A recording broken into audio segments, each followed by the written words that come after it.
Yes, sir. Para samahan tayo mag-spear fishing, hanap tayo ng mga malapit na spot. Si Queenie kang kasama sa atin. Let's go!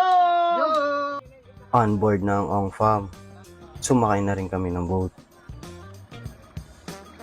At habang naghihintay kami sa iba, ay pagkwentuhan muna kami ni Patrick dito sa kapitan at kung ano-ano yung mga naging experience niya. Pinalipat na ako dito sa kabilang boat. Pinaset up na sa akin ni Sir Jay sa GPS yung ruta ng isla na pupuntahan namin. So ito, syempre, sa harap na ako pumwesto. Minsan lang natin ma-experience yung ganitong marine vessel. Kaya, lubusin na natin.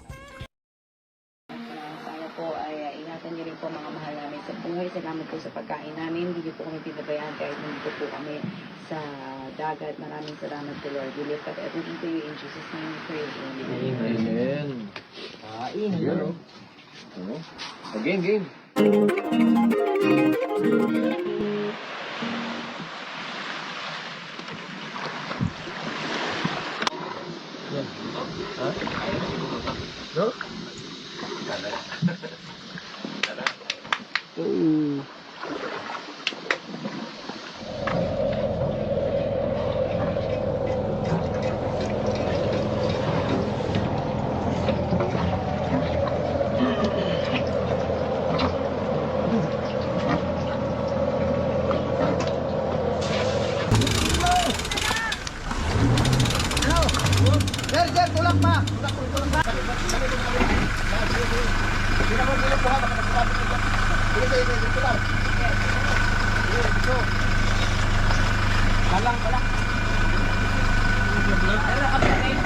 Hindi pa. Go pa.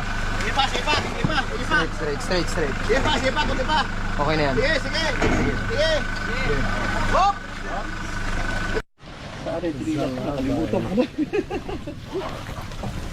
Sabi ni Ma'am Alex, doon ako sa Palawan naka-experience ng ganyan. Huwag man nalagay. Long Diyos? Kabilaan? Oh, gumano no? Niyakap ko yung makap. Namiss siguro nila ako. Saan Diyos? Buti nga hindi dumikit, hindi siya naiwan. Tumabit lang. Opo. Minsan dumidikit siya. Naiiwan sila. Ano naramdaman mo nung ginanong ka o tanong tapos na? Yung gano'n na, pag dikit, ramdam mo agad. Gumano na ako. Tapos bitaw agad sila. Opo, napuputol po yung galamay kasi na dumidikit. Naiwan yung galamay nila sa Katawan. Galamayan. buti hindi sa puso. Bakit sa puso? Ano naman tayo? Gano'n yan? Hindi rin? Pusod tsaka pulso. Hindi rin basta yan? Pero sa katawan nyo, kaya naman Hindi yan. basta-basta mamatay ito. Kalahi nila yan eh. Mga bayangkat ni mga banat, umangat. Sobrang dami. Naghahanap. Hindi. Susulit namin yung dagat. Yung boat, walang problema sa amin. Normal na yan. Kasi ano, si... Kinausap ang si Paul dahil can I just be a vlogger? Ang ate ko nung bata sabi ng daddy sabi, ate ko, ano ba yan? Daddy, Akin na yan, nasa ilalim. Inboard. Hindi mo nakikita. Hindi mo na ako notice mo yan.